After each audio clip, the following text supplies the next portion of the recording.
What if I told you Ohio might bring back an animal that lived almost 200 years ago? That sounds cool, but it also sounds like it could go really wrong. And what if this story actually tells more about us than it does about wildlife? Today we're talking about stewardship and taking care of what God has given us. This episode is brought to you by Backbone Coffee and Phorm. Watch or listen. What sound does the elf make? Casting their faith to reach this world. Fish on.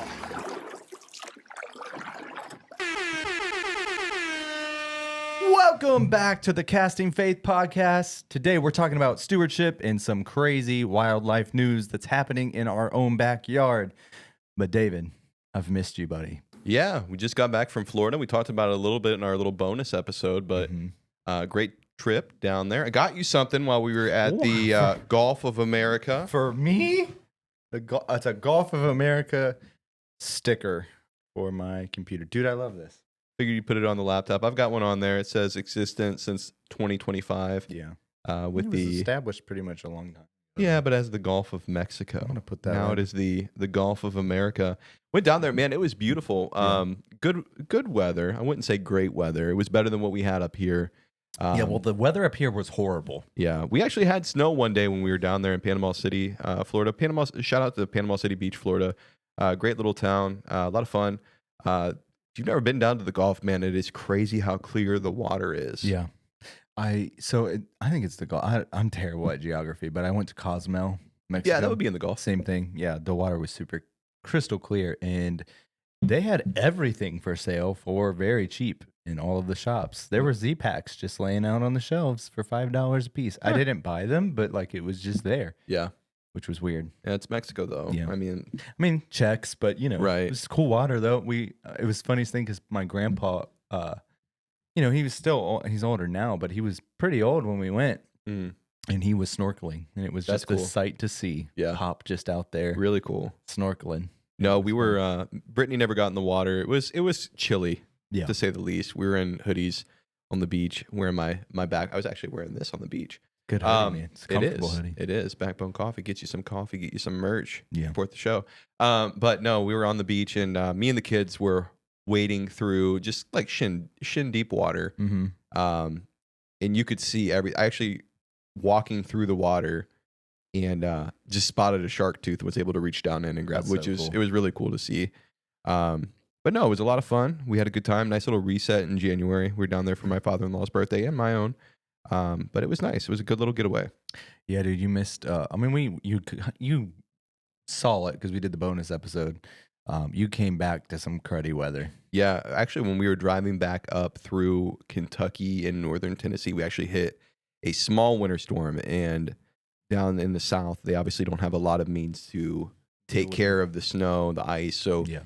my brother-in-law sat in 3 hours of standstill traffic. We didn't get caught in that. We probably sat for about 45 minutes. Not too bad, but it was a little rough coming back. And then we got hit with that winter storm. Mhm. We're expecting more snow this coming Friday. Fun. Um, We're in the middle of it, yeah, man. it is winter in Northeast Ohio. It's funny because we're going on a little retreat hosted by the Great Ohio Youth District, UPCI. We got Midwinter coming up this Friday. We're taking a bus up there, so I don't have to drive in this storm down there, whatever. Again, bad with geography is hard. But shout out to the Ohio District. We're excited to pack out the NAS. It's going to be a great time. Midwinter's always a blast. So you'll see us there. If you're listening, you want to come say hello, we'll be there. I'll be there. Yeah, it's the first year I'm not going to be at Midwinter in a long time. Just But kidding. it is a great event. A lot of fun. Some of my best memories come from Midwinter growing up. 100%. So if you're a youth out there listening and you're on the fence about going, go Yeah. make some memories with your friends. It's a lot of fun, and you'll definitely hear a word from God. Yeah. But it's funny we say midwinter. It really is aptly named. We are definitely in the mid of winter. Yeah. In Ohio, that means different things. The last several years has been really light. Yeah, and this year is feels tough. like winter's making up for it. Yeah. But I it's saw not something new. that said I saw a graphic that said that 95% of Lake Erie is covered in ice right now. Yeah, I saw that too. All of the Great Lakes. Yeah. It's crazy. Still have yet to do the ice fishing thing. I kind of want to do it. I got a connection. Yeah, I've always been We got very somebody- much no, I won't do it, but I'm getting more towards I'm a Midwesterner. I feel like it's a rite of passage. Yeah, we got to do it. Yeah, dude, we're in the middle of the winter and it's tough and it's awful. Dude, like I don't know, collectively that last winter storm, we're barely recovered from that. We're getting hit with another one. But it's one of those things where it's tough because all I have, you've seen my driveway. Yeah. I've got like a 40-foot driveway and it's on an incline. And it's a nice driveway. Yeah. But I don't have a snowblower right now. See, I am blessed. I have just a a shovel. big snowblower and makes shoveling I actually went out and did the night of the storm. I went out and did mine and 4 of my neighbors plus the sidewalk for all 4 of our houses. Yeah. In under an hour. It was really nice. Shout out to the Yokums. I was out there shoveling and got about a quarter way through and he comes rolling over with his snowblower, took care of, half of my driveway for me. Tried to pay him. He said no. Might be giving him a bag of backbone coffee or something. Yeah. But super sweet. And I love Manchester, dude. So the community is a good so community. Great. But it's tough. That shovel alone, my back is still not recovered. And then we went to Worley Ball. If you've never played Worley Ball, you should. It's a lot of fun. It's a blast. Should be an Olympic sport. The one we go to, I don't remember where it's at. Bedford? I think so. Brook Park. Yeah, it's a solid new management. They're super sweet, great people. We had a blast, but my back, it's like playing bumper car basketball with bumper your cars and basketball and soccer, hockey combined. It's a lot of fun. And we were out late that night and it was snowing then too. We got that lake effect rolling in. And my back is hurting for certain. Yeah. As my nan would say. It hurts, dude. I got this lower back issue. I'm ready for spring. Hey, this is our first episode in February. We're recording on the first day of February. And that means pitchers and catchers report this month. Baseball is on its way back. Yeah. I'm excited, man. I love, this is going to sound wrong, but I love watching your son play baseball. Yeah. I'll say it that way. That's the best way to say it. I don't want to say I love watching little kids play baseball, but it's the most entertaining baseball that you can watch. It is. It's a lot of fun. We have a great baseball community here in Talmadge. Yeah. I'm blessed to be able to be a coach in the city of Talmadge. I love it. Love baseball. Love getting to coach my son. But there is definitely some fun times that come about watching any youth sport. Youth sport is just fun to watch. But no, I'm excited. David's got baseball practice starting actually tomorrow. Nice. And then he's got some assessments coming up for the Little League, his tournament teams getting started. So I'm getting excited for baseball, getting excited for our Cleveland and Akron teams. I think it should be a fun year. Yeah, man. It's always a blast to look forward to the warmer days, and we're halfway through this winter, so we know it's tough. Cross our fingers that the Groundhog sees whatever he needs to see for us to not have. Punxsutawney, what's his name? Punxsutawney? Something Phil. Mr. Phil. Punxsutawney Phil. I vote we just do away. Like what? I want to know. I should have looked into it. What's the origin of the Groundhog But thing? There's no way it's the same Groundhog. Like, oh, no way, dude. Groundhog yeah, for sure. Yeah. I don't think they're trying to pass it off as it's like a 200-year-old groundhog. Keep naming the same thing every time. It's the same groundhog since I was 7. What is the lifespan of this groundhog? And when it died, shouldn't this have ended?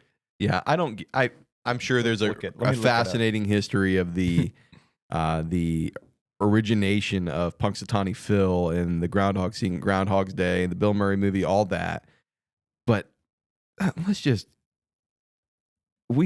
Pennsylvania's in a very cloud. He's never going to see his shadow. It doesn't happen. Yeah. So, and what they say that it means like we get more 6 more weeks of winter or something like that. I don't know. Yeah, there's probably always. Let's just always sign up for the additional weeks of winter because it's going to happen. It's not the same groundhog, dude. It started in the 1700s. That groundhog's been dead a long time. This is pre-America tradition. Oh man. Yeah, definitely from the 1700s, 1800s. Not the same groundhog, but this whole genealogy, this guy's whole family's been predicting the snow wrong. It's a royal family of groundhogness. It's crazy. Yeah, it started in Germany. The animal was usually a hedgehog, though, or in some regions, a badger. I'd rather it be a badger. I don't think that a badger would go for that. Badgers are not very friendly animals. Neither is winter. It's more aptly. Yeah, that's true. Aptly named. But think of Badger Day. You just get angry about the snow. That's what it should be. That's what it is. Badger Day. Here's a proposal from the Casting Faith podcast. Let's rename Groundhog's Day Badger Day. And what's the name Punxsutawney? How do you even say it? Punxsutawney. It's a town in Pennsylvania. Punxsutawney. I'm saying it wrong. Punxsutawney. Punxsutawney. You don't have to add the twan. Just ton. Phil. We'll call him Phil. What would be the badger's name, though? Badger. I don't know. It depends on where he's from. Because Punxsutawney's a town. Didn't know that either. Yeah. Learning lots on the Cast and Faith podcast. A badger in captivity. Happy Badger in Captivity Day. And it's all, what is this though? Why are we doing this? I don't know. And as of the recording, it hasn't happened yet, but I'm sure that we're going to have more winter. Yeah, for sure. The holiday. Down with Groundhog's Day. Up with Badger Day. Yeah. That's how I feel about it. See ya, Phil. We're going to put our holiday on February Badger. 1st, just so it's the day before Groundhog's Day. Yeah, and we're just going to be angry about the storms that are in town. Today is Badger Day. Badger Day. You heard it here first. February, whatever. We're angry about winter. Yeah, my back's hurting. Cranky like a badger. Interesting. This might be my favorite segment we've ever done on the show. It's just weird. It is. It's but a weird. Speaking of the bad weather weird holiday and weird things that you witness in like weird little quirks that we did, dude. I was on my way to church this morning, and like the roads are still rough. Like at -15 wind chill, the salt There's doesn't not even much. do anything. Yeah, there's not much they can do. So the roads are still gonna be slick. You got to be careful. All the things. There's always the people that have like the 13 inches still on the roof of their car, didn't even bother to shake it off. That'd be you. I try to do my best. But I'm not gonna go out of the way. I had so much on the bed of my truck with my tonneau cover. Really? I was driving down the road, and David was like, "What's that noise?" Like a whole sheet of it had just fallen. Just cars in the background swerving into the median.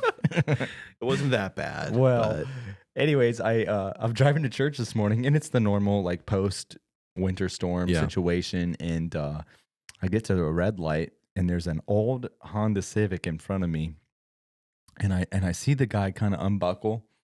And he removes half of his body out of the driver's side window.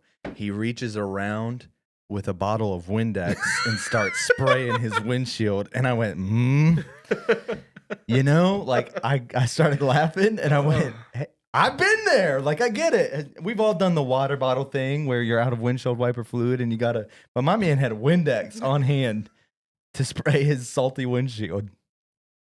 What are we doing? That's Ohio behavior. That's weirder than the groundhog, man. But it's normal. Man. I've been there. We've all been there, dude. Yeah, 100%. that's crazy. It just made me laugh. I chuckled. I'm picturing some dude just crawling out of his car. He was That's just funny. like, he was full out of them and spraying it.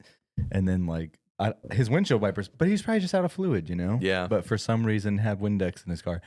One funny story, when I was a kid, just learning how to drive, I went to get an oil change from like whatever it was, Valvoline, or maybe it was like a Take 5 or something. And I go in, and they're like, "Yep, we did this. It's an oil change." Back when it was like $20. Yeah. Not $85 for an oil change. What are we doing? But yeah, he looks at me and he goes, "Yep, everything's taken care of." You know how fast they talk, and they're like, "You need this, this, this, this, and this." And sometimes I would do it, but it was a beater car, so I was like, "I just want an oil change." Common, I know. Yeah. Half of our male listeners are shaking their head thinking, why aren't you just doing it yourself? But I was like 18, and I went out, and he's trying to upsell me on these things. He was like, "Well, we topped off all the fluids. You want just regular windshield wiper fluid in there?" And I went, "Huh?" He goes, "Well, you normally just put regular windshield wiper fluid in here, right? You don't put any Windex in there." I was like, "Oh yeah, I put Windex in there." And I was just kidding. But his eyes got super big and was like, "Wait, for real? You do?" And I was like, no, I don't. And then I looked it up because I was curious, because obviously I've never done that. Yeah. But this guy's out there spraying his windshield with it. It eats away at the plastic in the mechanism for the windshield wiper like device. in your car. That makes sense. And so like chemical. it damages your vehicle, so that's why they say don't do that. But nobody ever told me that. Did anybody never ever did try it, the blinker fluid? Did you fill up the blinker Oh fluid my thing? gosh, it's so funny. But it just made me chuckle just seeing this guy hang out the side of his window at a red light, spraying it down with some Windex. Hey, in the vein of those stories, the Windex in your washer fluid and the blinker fluid Richard, thing. baby. I don't know if I Dodge ever. neon. I don't.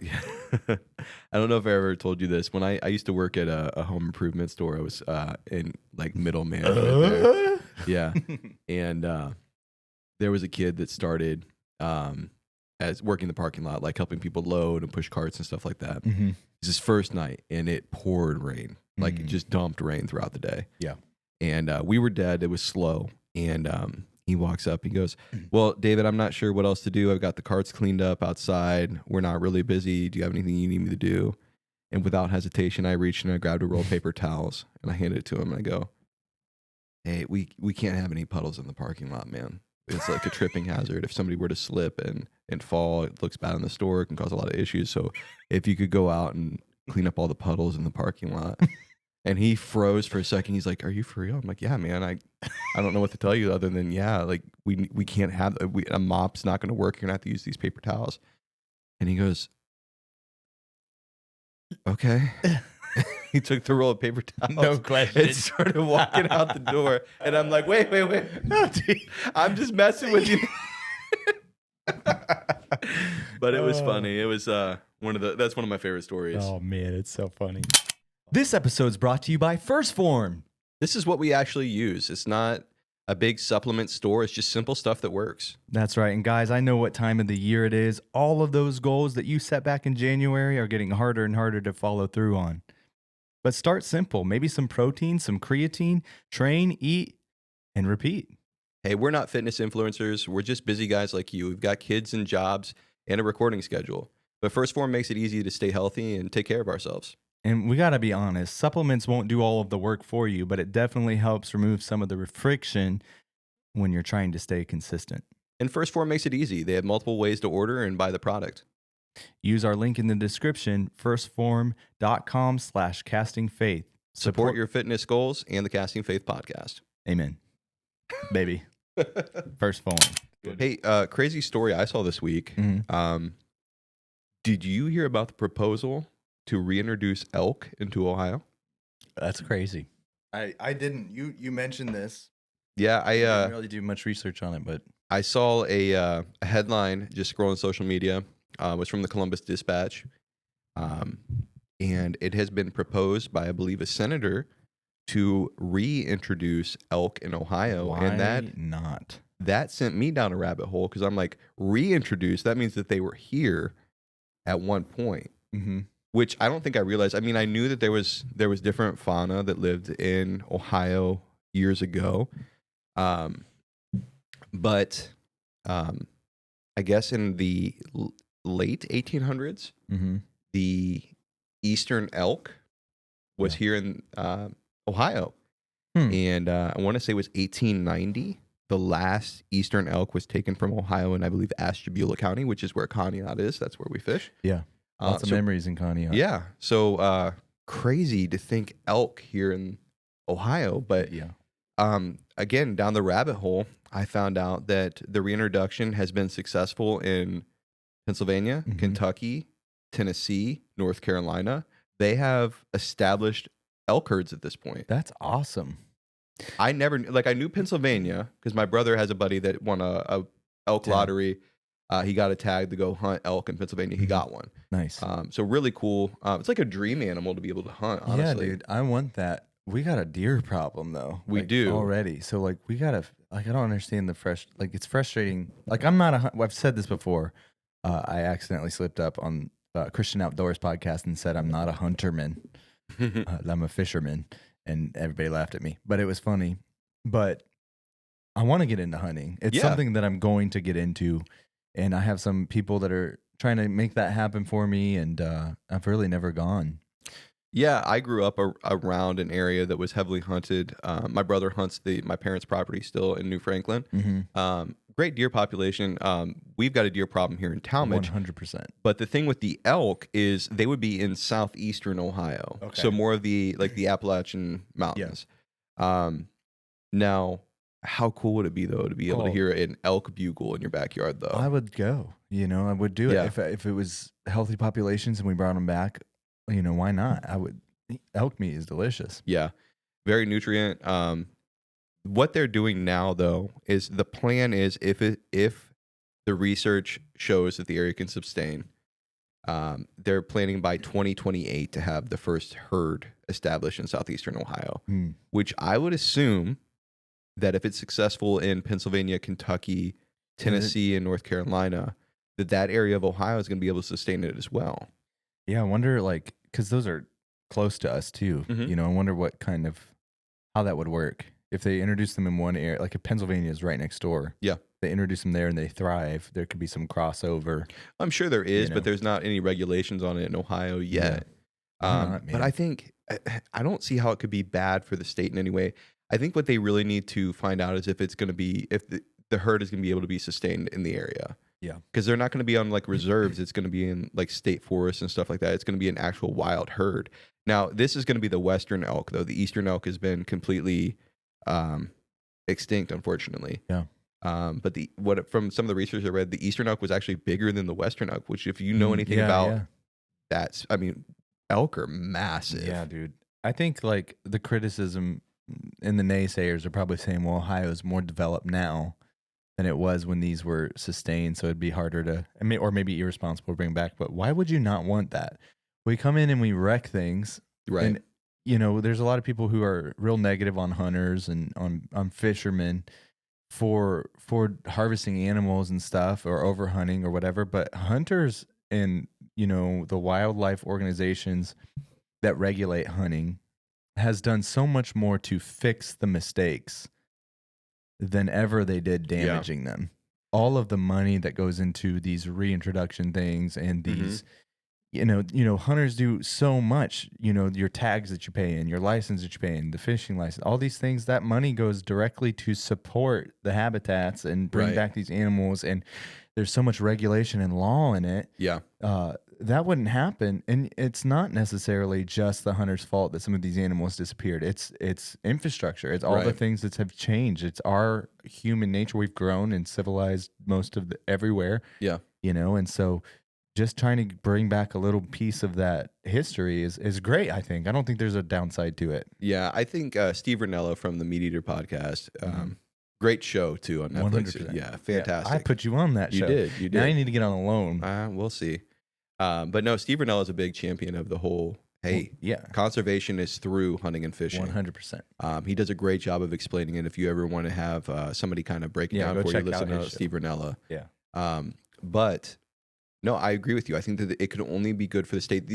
The only downside that I didn't see in my research, but I thought of, is elk wouldn't have any natural predators in the area. So we'd have the same deer issue if we weren't allowed to hunt if we weren't allowed to hunt them. But what worries me down in the southeastern part of the state, which is, to your point, you said that Ohio is more developed than it was. Southeastern Ohio really isn't. It's a lot of rural area. But it brings in a lot more funding because everybody would want to hunt those. Right, which is, it's ecotourism. It's going to bring in money. But I would say what worries me, not worries me, but because I kind of like this, is it's going to bring in natural predators. So are we going to see more bear? Panthers. More mountain lions and bears in Ohio at that point? Because the black bear, we see them every once in a while kind of cruising through. There was a couple on trail cams up in the Grand River where we there fish. was allegedly one behind our church in Talmadge. Yeah, which doesn't surprise me. A couple years ago, they had one in the Congress Lake Road. Well, they had one over here in Goodyear Metro Park as well. Yeah. But they're just passing through, I think. Yeah, I think so too. But I think if we bring a bigger food source like an elk into the area, it's going to bring those bigger predators. And a couple of years ago, I don't remember, this is more when we were in high school, I think, there was a mountain lion spotted in the area. Yeah, so crazy. Because it's Ohio. You wouldn't think. Right. Yeah. But when you think about it, we're right at the outskirts of the Appalachian Mountains. So, it makes sense. I want it to happen, but I also, again, I'm not a hunter yet. I'm going to get into that. Yeah, me too. I got friends that do it. I have my training already done. Mm-hmm. The license already bought, all the things. I've done the training. I'm going to do it eventually. It's just got to line up with my timeline, and I got to have the right connections to get started. So if you know anybody out there that has some advice on that, I'm not the expert, right? That's for sure. I'm not. We can talk fishing, but hunting's kind of out of our something we enjoy. Yeah, we I enjoy the outdoors. I see the benefits of hunting. Really support it. It's just not something that we're big on yet. But I think both of us have those aspirations to get into it more. Right. I know when I read this article, I immediately looked at Britt and I go, I'm going to get an elk tag every 100%. Year. Like I'm going to apply for it. So what they do in Pennsylvania and Kentucky, I looked up the research on that because they're the two states that are closest to us that have these established herds. What they do is a lottery. Yeah. And it's, I want to say it's, give me a second, I'll pull it back up. But for residents, and I think Kentucky, it's $10 enter the lottery and $15 for Pennsylvania. And that's just to enter the lottery. And then your name has to get pulled. And then if you get pulled for a tag, it's $35 for the tag.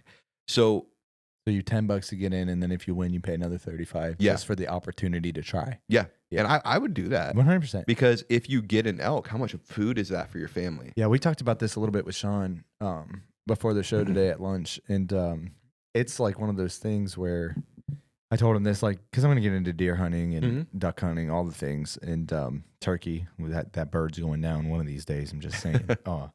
But I want to get into all of that, but it costs so much money to get the right gear, to get the right stuff. You got to do the tags. Yeah, you got to do the training. I think it's a progression thing, like Wes with fishing. Right. It's you progressively build up the gear.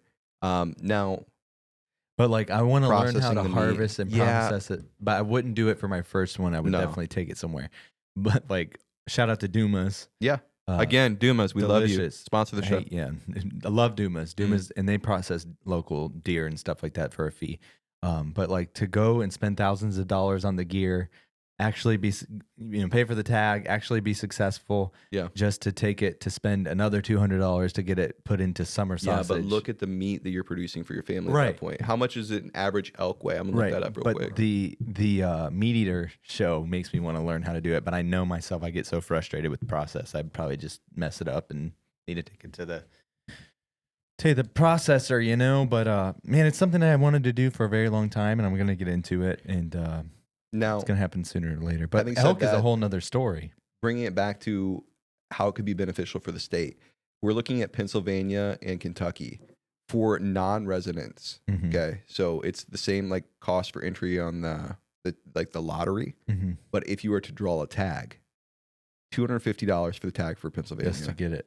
$350 non-residents? for non-resident in Kentucky, and that's for a cow. That's not for a bull. And it's just at the opportunity. Mhm. You only have a certain season you can use that tag. Right. So for residents, it's substantially cheaper. Yeah. Well, But that's a good thing too, though. You know. yeah, Out of but town. for non-residents, look how much money that's bringing in, and that's people coming in from out Yeah. of state Yep. to come to Ohio to support the good local thing. businesses, to support the Division of Natural Resources, and old Green Jeans, the ODNR, they get a bad name sometimes from the hunters and fishermen that are doing stuff, breaking the laws, Yeah. but in reality, they do a lot of good for the state. And as long as you're doing what you're supposed to be doing and you're not being dumb, Yeah. they're not going to do anything to you. No, just follow the rules. Do it right. Exactly. And if you make a mistake, own it and learn from it. Like Absolutely. People they're not out there to ruin your time. They're Just out follow there the to rules. steward Ohio's resources. Right. Right. And That's kind of what this episode's about. absolutely. And the DNR, the ODNR, the Ohio Division of Natural Resources, are actually who's spearheading this reintroduction effort, looking into it, the study for if this is going to be sustainable for elk. But to what we were saying, a live bull elk weighs anywhere between 600 and 900 pounds, That's crazy. and it is 200 to 300 pounds of eatable meat. Incredible. Edible. I said eatable. Eatable. Edible. And then a cow, which is a female, would typically weigh 450 to 600 pounds live, and it's 150 to 220 pounds of edible meat. Awesome. So and then when if you think about stack that, on deer and and that's duck and other things, that's free range. That's no chemicals, nothing going into it outside of what's naturally there. Yeah, I went to get a piece of meat recently, and it was just kind of sitting out, and it ballooned up and got real inflated from whatever chemicals are in it, Yeah. to preserve it. The best way to do it is go harvest your own stuff. That's where I'm leaning towards. That's what I'm trying to get to. Yeah. We do it a lot with the fish, but you got the mercury thing, and which I'm like, man, deal with it. It's big. You It's gotta think be about like healthier. elk and deer. Yeah. That's your beef replacement. Best of the best. How much are we putting red meat like beef into spaghetti and You know beef who I'd jerky like to into hear? steak? I'd like to hear his opinion on it. Andrew Saludes from Ninjas Are Butterflies. Yeah. He's a big hunter and outdoorsman. Mhm. All of his reels, you go look at his Instagram right now. I think his Instagram tag is the podcast ninja. Yeah. And Great follow. he's always getting something crazy. Yeah. And I'd like to hear his thoughts on this reintroduction of the Eastern elk. It's the Eastern elk. Yeah. Well, it would be the Western elk Or the that we'd be Western, bringing yeah. in here to replace the Eastern elk. Right. I'm curious to see his thoughts on this because it sounds like a great thing. However, for me as a local, I want to see the deer open up a little. Like there's so many, we're overpopulated in deer. Yeah. Loosen up a little. Man. So You know. funny story. This is like real life, something that happened actually last night. Yeah. So Britt and I were watching a movie. It's around 11:30 Mm. and just turned out all the lights. We're going to bed. It's dark out. The moon is reflecting off the snow. We had that heavy snowfall. And I look out you've been in my kitchen. I look out the window that's right behind the sink, not thinking anything of it, just looking out in the backyard as I just turn out the lights to head to bed. 2 huge deer just cruising through my backyard.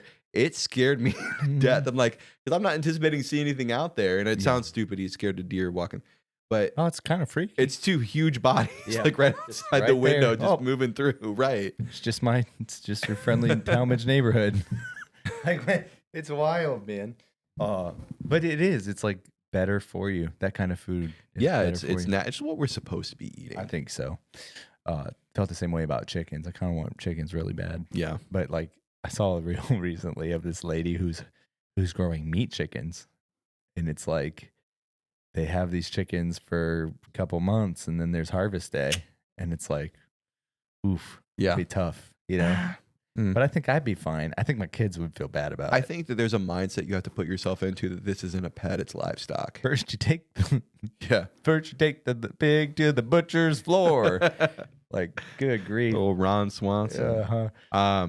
No, I think that there's a mindset you have to give yourself for that. It's livestock. It's not a pet. I felt when I was a kid, there was only 2 times that I felt bad about fish, and then I was like, this is just food. Like that, Yeah. it's a switch in your mind. But deer's special, you know. These elk, they're special, but it's special in a different way. Like, Yeah. this is God-given We've talked about it resource to a man. lot with fish, but there's a connection that you feel 100%. when you are the one who has caught that fish, you are harvesting the meat, and then you are cooking that meat and serving it to your family. Yeah. And I guarantee like you the it is process. at 100% more Yeah. for an elk or a deer. Yeah. I'm not saying, and I think that if you're listening to the show, you understand our standpoint on this. I'm not like, let's go kill animals. No. We're Like I said, respecting what God has given us to provide for and us. like I said, the people that are harvesting animals for food are the ones that are paying to protect Right. the species Yeah. at large. And so I think we got to be careful. People just get so caught up in their emotions of it all. But like the goo that you eat at McDonald's and all these other fast food joints is not it. No. That's not what God intended. No, God's plan for us was to steward the resources that he has given us Absolutely. on earth. And that means, like, you know, when Adam fell into sin and Eve fell into sin, I'm getting a little ahead of myself here, but when they fell into sin, the immediately response was, Adam, you're going to have to work for everything now. Right. And this was part of that. And so the gratitude is, wow, you know, like God provided this opportunity. I capitalized on this opportunity. I'm thankful for this opportunity. And now my family can eat. As a fisherman, and for those of us who do hunt, I guarantee you that I could speak for most of, if not all of us, when saying we don't like poachers either. If you're not doing it legally like you're supposed to be doing. No, I joke about it, Right, like with but- bag limits and stuff earlier on in my life. You know, like as a kid, it was a lesson to be learned, but like, you know, maturity and time and experience teaches you so much about what things really are. Yeah, absolutely. And I know when I was a kid, and for those first couple of years, you have to get a fishing license. Yeah. This What is is the this? dumbest thing. I've got to pay at this time. I think it was $13 when we turned 16. I got to pay $13 to go fishing. I've been doing this my whole life. Yeah. But then as you get older and you realize everything that goes into it, and One we of wouldn't these- have steelhead without fishing, Right. Fishing license, because the steelhead are not natural to the Great Lakes. They're brought in and stocked because of the dollars that come in from fishing license purchases. So you understand what goes into conservation. Yeah. What needs to be done for conservation? That's hunting and fishing license. Right. That's people being responsible and And taking I'm care for of it, what is here. But when it makes sense. Yeah. And, I think that's what's important with this elk reintroduction thing. And that's why the ODNR is doing their due diligence, and I think that's good. As much as I would love to see elk back in Ohio, you know I think what that else I would be want to so see? cool. I want to see the rebound of the bison. Yeah, absolutely.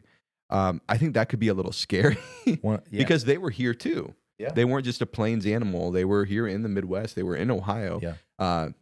As much as it pains me as a Buckeye to say, congratulations to the Indiana Hoosiers for winning the national championship. Their logo in Indiana, one of their not primary logos, they got the IU and whatever a Hoosier is, but they've got the buffalo that they use as their mascot. Yeah. In Indiana, the buffalo was a primary source here in the Midwest for a long time. I think though now, I think it's a little bit different with buffalo than elk because that's a herding animal that also has a potential, like, not the stampede. I don't want to give like the, but they're big, powerful animals. They got overhunted because they were super easy to kill. Yeah. It was just like cows. Yeah. And at least to my knowledge. One of my favorite animals, buffalo, by the way. Again, American bison. Yeah. It's like, I'm not the, the voice for the hunting community. This is just stuff I've learned over the years. And if I'm wrong, I'm wrong. I'm sorry. Correct me in the comments. Be nice about it, though. Somebody called me the AI Rogan the other day. I got the JD Vance meme. Shout out to you guys. I take that as a compliment. I like it. That's so funny. Remember to say thank you. In the same in the same month, we get discount JD Vance and discount Rogan dollar Temu version. Right, Temu versions. It's funny, but we're not like a voice of authority on these topics. No. These are things that interest us and stuff we that enjoy we're gonna get into. And but that being said, the bison they were hunted and killed at mass. It was like a mass calling for that almost took them out. Just not even for the whole thing. Right. A lot of it was for the tongue because it was a delicacy. That would have completely been erased if it wasn't for regulation that took place, and they're rebounding, they're coming back. But I want to see that. Now we got a separate issue where there's an abundance of white-tailed deer and different things like that, and we got over-regulation in certain areas, not in every area. Like I said, don't get me wrong, regulation is needed and it's good and it's necessary and it's what keeps this whole thing running. Absolutely. And I realize not every person can go hunt and kill their meat for the year. Right. Like it's not practical, but it's something that I want to get into for sure. It is. It's as a man, it's something that I enjoy doing. I think that it's built into who we are as man. You talked a little bit about at the fall of man at the garden. Yeah. Part of what we were cursed with has turned into something that a lot of us, not that it's a blessing and a curse. It's something that we enjoy. We enjoy being out in the woods. We enjoy the hunt. We enjoy the process of catching the steelhead, the fish, going after that elk or that whitetail. Yeah. We enjoy that. But it is work. It is something we have to do. So yeah, I think that it could be really good for our state. I'm really excited to see how this all turns out. 100%. And man, it's exciting, these new things that are coming. It'd be so cool to like hear that call. That bugle. Yeah. If you've never heard an elk bugle, we'll listen to the cold open. Yeah, we'll have. I'm just kidding. I'm sure we'll have something in the show, but go look it up on YouTube. It's such a cool sound. It's not something you would ever anticipate hearing from an animal like a deer. And obviously a deer is not an elk, but in that same family, it's just a very unique sound. I don't know if you can hear that on the mic, but very unique, very cool sound. It's called an elk bugle. There it is. There it is. But very cool. It'd be so cool to be sitting in the woods in southeastern Ohio and hear that bugle. Right. Bro, it just makes me want to get into it even more. Yeah. The call of the wild. But yeah, let us know. For two people that have done very limited hunting and want to get into it, what are some tips? What's some advice from you seasoned vets out there that have been doing it for years and years and years? And tell us, some encouraging advice on this topic. Yeah, I know we've got a few listeners, a few friends of the show that do a lot of hunting. I know Craig been on the show. Nate Williams that did the studio for us. Yeah, shout out. He's a big hunter. Him and his wife, Alyssa. They do a lot of hunting as well. I think you said, or maybe was it Sean? I think they went after church today. They went after church today in like 10-degree weather. Yeah. Hardcore hunters. Good for them though. I mean, that's awesome. Yep. Want to be a part of it, man. Yeah. Want to learn it. I think it'd be good for me. And plus, we've said this about other times. Just fishing, being out in nature is like God's medicine. So absolutely. I think it could be great. And part of what we'll get into with the Bible portion today, with conservation, is stewardship. Hey, God has blessed us with an abundance of resources, right? And I think it's up to us to be able to take care of that. I think that is part of the garden. Before the fall, before sin, God had assigned us to take care of His creation. 100%. And I think that falls on us as fishermen, as outdoorsmen, as hunters. Yep. I think stewardship's a big principle that we understand. Yeah, it's not always about dollar signs and, tithe and offering. That's all important. You should do all of that, but it's also about how you steward your time, Absolutely. your talents, your treasures, your food, you know. I don't think it was ever God's plan for everything to come this fast and easy. Absolutely. I don't think that man was supposed to go get a cheeseburger and have it in 30 seconds. Right. I think that there's a lot that can be learned from the patience of stewardship. Right. Not just the patience, but also how to manage what God has given. Right. Like time, Mm-hmm. like your money. I think so often we get tied up with stewardship, thinking about it as taking care of our finances. Yeah. And that is a huge part of stewardship. Yeah. It's important. Don't misunderstand us. No, but there's so much more to that word than just money. Yeah. Your health. I think that if you pigeonhole stewardship into just financing Mhm. or in finances, you're harming yourself. Right. Because stewardship principles can be applied in a lot of different avenues of your life. And I think the outdoor community understands that a lot more. I think that's where we have a one-up on a lot of people. Yeah. We understand, like we talked about with conservation, if you don't take care of what you have, it's not going to be there for the next generation. Mm-hmm. That's your time, that's your money, that's your anything God has blessed you with. If you're not managing what you have, it's not going to last. Yeah. And I think that's where the reintroduction of elk kind of plays into this. The eastern elk was here and prevalent Mm-hmm. and bigger than the western elk. But because there was no regulations, because there was no managing of this, it's 200 years and we don't have elk in Ohio. Right. And what's to stop that from being, if like we continue on this trajectory, even outside of that, we do nothing regulatory and we don't put safeguards in places, what's to say in a couple 100 years we don't have chicken or we don't have cows or we don't have, And as fresh far-fetched fish. as that sounds, Like, without regulations and understanding of knowing that if we don't manage it, mhm. it's definitely feasible for that to happen. And then we're just eating processed cornmeal made into different things. Right. Like it's not meant to be that way. Yeah. Before we get deeper, we're going to take a break. We got an ad. Don't go anywhere. This episode's brought to you by Backbone Coffee. This is the coffee we actually drink at home, too. It's not just because they're a sponsor of the show. We actually love this product. And right now, if you go to the website, you can mix and match 3 different bags for $45. Or you could set up a subscription and cancel it at any time. And if you're a first-time buyer, use the promo code CastingFaith for 15% off. Go get you some of the coffee we actually drink. Support the show. Use the link in the description. 3 bags for $45 or subscribe and save 10%. Backbone Coffee. Fuel the grind. All right. Sorry. No, you're good. You're good. So one area as a dad, I know a lot of the listeners out there are dads. I'm a dad. You're a dad. I'm a dad. You're a dad. We're all dads. One area that I feel like we can really all improve on is our stewardship of our time. One of my favorite quotes about parenthood is the days are long, but the years are short. Yeah. Making the most of that opportunity you have with your kids, because before you know it, your kids are 8 years old. Yeah. Before you know it, your kids are 12, they're 14, they're 18 years old, and they're out of the house. Make the most of that time that you have. It's real easy nowadays to get caught up in scrolling on your phone. And you look down, and I'm just going to look at this one reel. That one reel turns into 55. And that 5 minutes you were on that social media website has now turned into an hour and a half. Yeah. And you're thinking, where's the day gone? I've got so much to do. And then it's time for bed. And the kids, you haven't even spent time with your kids. Yeah, it's tough. It just kind of snowballs and gets away from you. And it's really important for fathers to be involved in their kids' life, to steward that time that you have, to build that foundation in them that's going to, for your son, develop into the dad that he is, or for your daughters into what they expect for the man in their life as well. Right. And it's tough, man. Like, when you're juggling so many things, it's like one of those things that is so easy to let slip through your fingers. Yeah.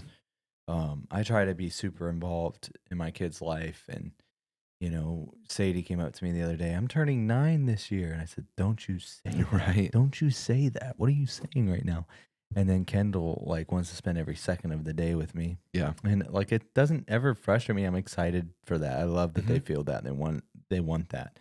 But it's important to spend time with your kids, because you blink and 9 years has passed. Right. And they're going to remember everything. Yeah. And fortunately, not perfect, but I spend, I get to spend their whole day with them. And Yeah. so like there's a nice thing for me. Like I get to see my kids all day long, and it's a good time, but it's hard to, it's hard when you're juggling so many things. You got work responsibilities, we got the podcast, we got our hobbies, we got our wives, our relationship, our church ministries, different things.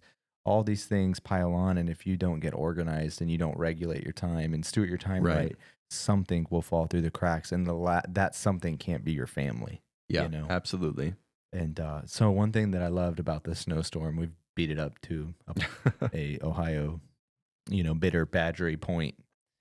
We've badgered it pretty bad on Badger Day, and it's always not fun. But one thing that I did like about it is I got to spend so much time with my kids. Yeah, and we didn't go outside in the negative 25-degree weather or whatever, but we did do a lot of fun things. We built forts and did a lot of art together, some crafts. We made Sadie made some baked goods, and it was a good time, man. Yeah. And I'm grateful for those days. And that's a time that we hated it, but they would love to remember those days. A couple years from now, they're going to be like, remember when we had 5 days off of school? And that's a good steward of the time that you were given there.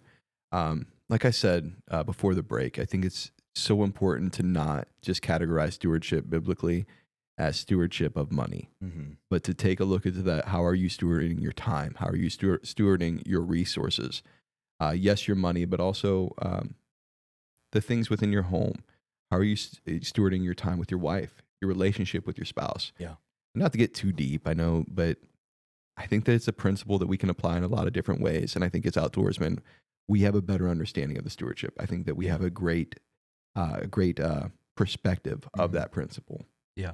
I think the principle's there more than just in the terms of money. Like some of us get the money right. We do our 10%, we give our offering, we do that faithfully, but then we mismanage our time with our families. We mismanage our health. We mismanage so much other things that it's like, I'm wondering if God's looking down and being like, hey, that's not the whole point. Look at all of this. We need to focus on this area too. Absolutely. But the 10% net, don't get me wrong. Like you do tithe and offering. And that's absolutely. not like people will hear that and be like, oh, it's just another church out for your money. That's not what this is. It's a proven principle. Even people who aren't in church who donate 10% of their income are all blessed higher. Like I could give you company names of companies who aren't Christian, aren't faith-filled people, but they donate 10% of their income or their increase, and they're blessed because of it. It's a principle. And same with your health and every other area. You have to steward your life in a way that is pleasing to the Lord.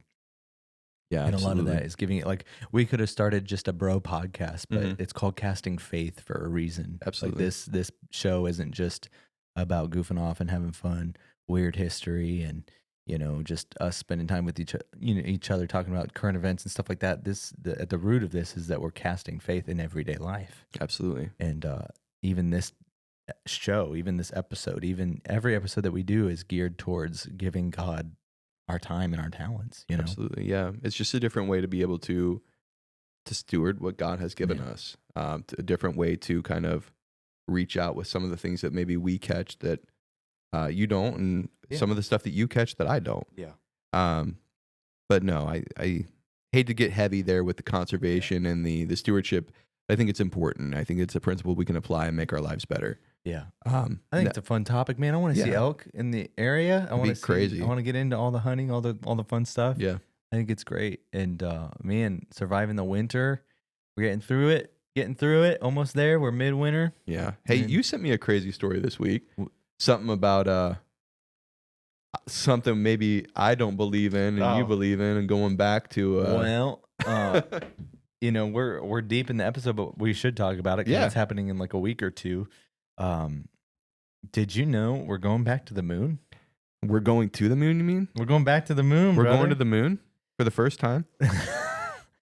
Listen, this is happening in real time. Okay, I don't even know. By the time this releases, I don't know if we've done it or not, but the next human push back to the moon is officially moving forward. According to NASA, the Artemis missions are designed to return astronauts to the lunar surface and eventually establish a long-term human presence on the moon. This is not about planting a flag and leaving like the Apollo missions were about. This plan includes This plan includes testing new spacecraft, building future lunar infrastructure. I'm reading a lot, but I'm trying to get the facts right.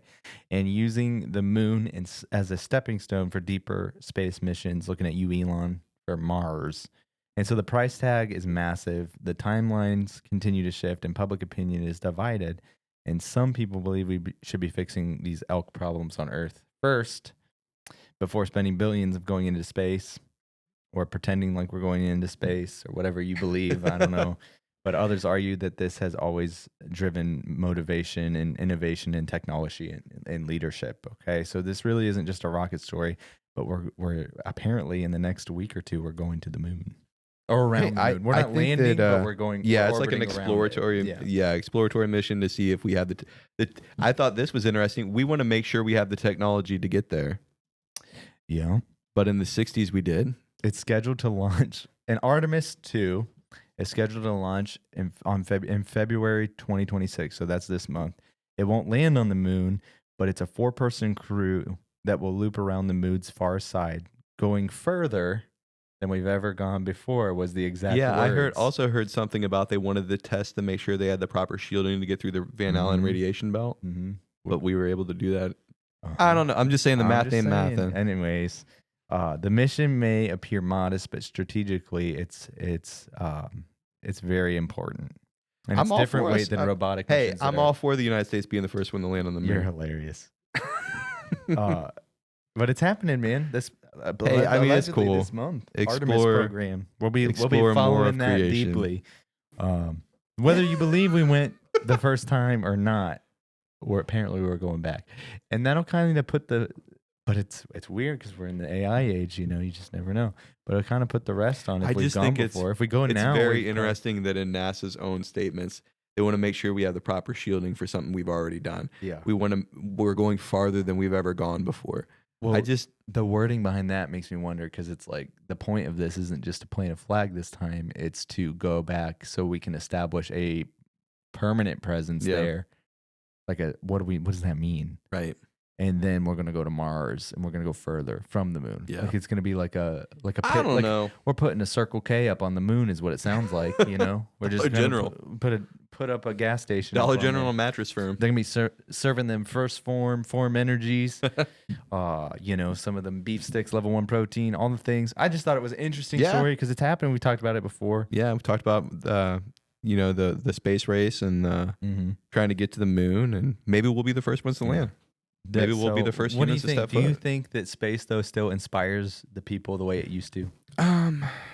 Man, it's hard because in today's modern world with a lot more podcasting than like the news pushing out what's going on, I think a lot more people, yes, they're curious about space. I think that it's at the forefront of a lot of people's minds.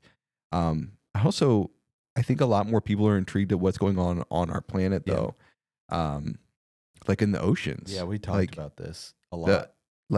Let's explore that. Yeah. Because like 90%. We've explored more allegedly of space than we have of our own oceans. That's crazy to me.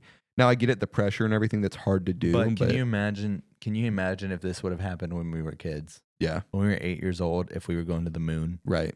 Like that would have blown our minds. So that's how my dad is with it. Like when I told him that I don't believe we went to the moon. When you don't believe it, it offends tons well, of people. He got upset about it, and he's like, well, I watched it. I'm like, Dad, you didn't watch it. You watched a recording of it. Well, what do you mean? And I explained that to him and explained the whole space is a vacuum. The flag shouldn't be waving, right? But the flag's waving. And he like paused there, and he's like, well. And then he just changed the subject. Yeah. But no, that's something that's like awe-inspiring. I think I've said this before. I think we definitely did go, but the footage is not like the footage was produced to show the people. I don't think. I know where I stand. You know where I stand. I don't know where I stand. You confuse me every time we talk about it. I'm going to steward my mind right now and say we probably did go. But to think about like the ocean and stuff like that, we're talking about where people's minds are. So much of the ocean is unexplored. When we think about like the giant squid, for instance, like we thought that was a legend for so long until in the 2000s we got video of it and we're like, oh hey, this is a real thing. And the coelacanth in I think the 80s, they thought it had been extinct for thousands of years. Here it is. It's still just swimming around in a part of the ocean, and it's crazy. We don't know enough about our oceans, and then we're going out into space and exploring. I'm not against it. No, I think there's room for both. Yeah. I would rather probably see it go to like fixing Earth first, but some people think it's too far gone. Hey, here's a weird question. This is going to throw some of our listeners, especially with the serious topic we had. Are octopus aliens? Pretty sure they're just one of the smartest animals on the planet. If you've never watched a video of like an octopus figuring out a jar yeah, and it's like weird. the They're not fact that they can aliens, they're change from the water, color. they're from here. Are they you're though? thinking, yeah, probably. I don't know. They're sea creatures. the swimming beasts, you know, Yeah. the beast of the water. Very smart, odd animals. Very weird looking as well. Yeah, dude, I don't know, man. I like it wigs me octopus. out. We talked about this too in private. I ate an octopus a couple weeks ago. I like calamari. It's the same thing. Or is that Calamari, squid. Similar though, probably. Went to one of those Korean barbecue Very places, chewy? and it's very chewy. Yeah. That's where you like a cook the bubble gum. food on your You cook the food on your table, and one of the options was octopus. And Yeah, David's dude, like, try it. We went to the So I melting did. pot on our anniversary. You know that? Yeah, place? this is different though. We went there and it was good, but I spent like $100 to Yeah. cook my own food, and it wasn't even good quantity. So we went to it's a new place up in Chapel Hill. It's really cool. I mean, great food. There was a little buffet there too, but it's one of those Korean barbecue places where you order the meat and then they bring out the seasoning and you cook it on your table. That's fun. It was cool, and one of the options was octopus, and David's like, "You got to try it." Yeah. So I did, and my son is one of the pickiest eaters in the world. But I'm like, man, but when are you going to get the chance to eat octopus? Yeah. So he Sadie- did it. Sadie's the same way. She won't even eat steak. He did it, but I didn't realize it was spicy. Oh. Like it wasn't spicy. Immediately to me, regret never but- trying anything else Yep, again. mhm. He's done. Yep. Oh man, it's interesting. This is a Yeah. weird year. It's a cool year. All these new things. I would like to see money go to bring back the elk, I do and too. I I would think like it'd to be go cool. back to the moon. I think that'd be Yeah. sweet. Go to the moon. Yeah. Oh yeah, it would be great. I got a game for us All right, let's today. hear it. You ready Yeah, for this yeah. game? And then we're gonna land the plane Yep. here. All right, this game we both have to answer the same time. Okay, we both have to say something at the same time. But if we say the same thing, we lose. Okay. There's gonna be 5 rounds, easy to hard. Does that make Okay. sense? So we have to say the thing at the same time. So like 1, 2, 3, say it. Okay. And the first topic, round 1, easy, is a farm animal. If we name the same farm animal, we lose. Okay. Are you ready? Yeah. All right, you give me the countdown and then we'll say it at 3. 3, 2, 1, go. They didn't do it. Hold on. Why didn't you do it? Because You get- I said we said it at 3 and you started at 3. All right. I was waiting for We'll 1, start 2, at 3. Okay. All right. 1, 2, 3. Chicken. Dang it, Dang we it. lose. You lost. It was the Right off easy the round. bat. All right. All right. We'll Let's try start this again. Farm animal. Ready? Okay. 1, 2, 3. Emu. Cow. All right, we're safe.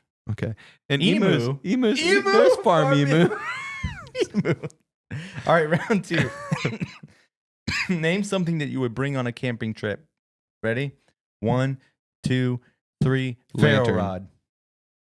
I said lantern. You said ferro We're, rod. we're Okay. safe. Yeah. Okay. Round 3. Ready?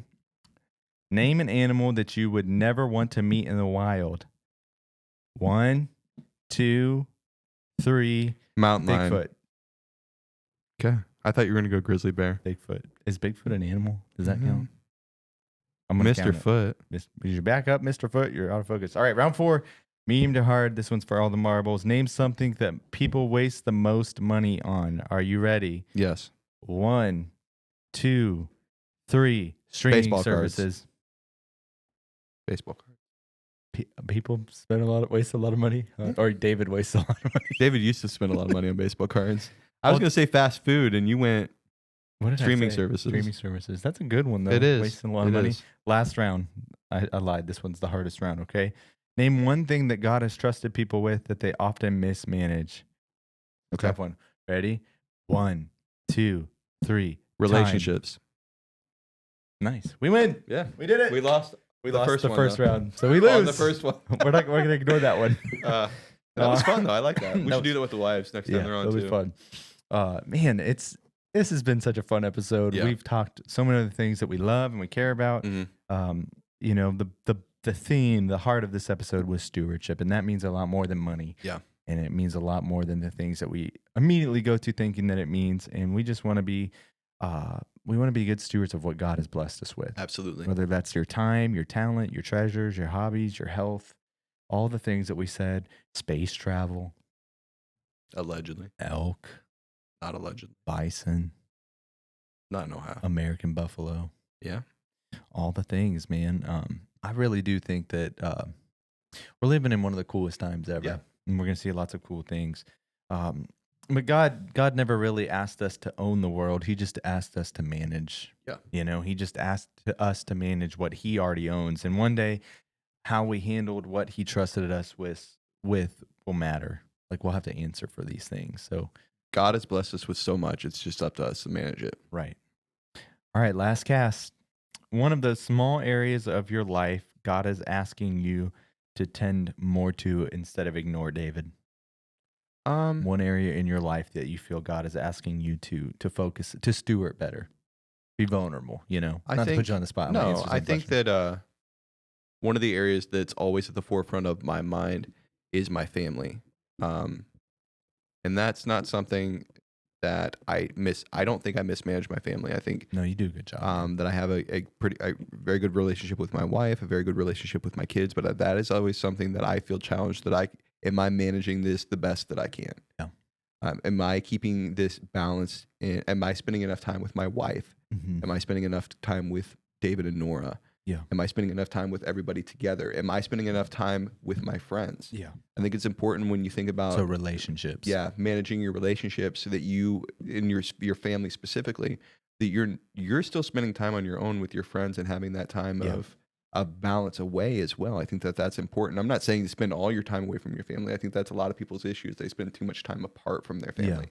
But I think that one thing that I can do better is making sure that I balance my time with my family and my friends. Yeah, I think for me, the answer to that question right now for this season, I mean, like I said, I'm with you. I believe in all that. But I need to steward my health better. Okay. Yeah, And, I would say that as well for me. It's one thing that I'm trying to do better with every year. Mhm. But every year I get older, and I say older really loosely because we're really young. In the grand Yeah. scheme of things, we're really young. But just stewarding my health. I'm scheduling some blood work soon to get some of my stuff tested out, make sure everything's working right, and Right.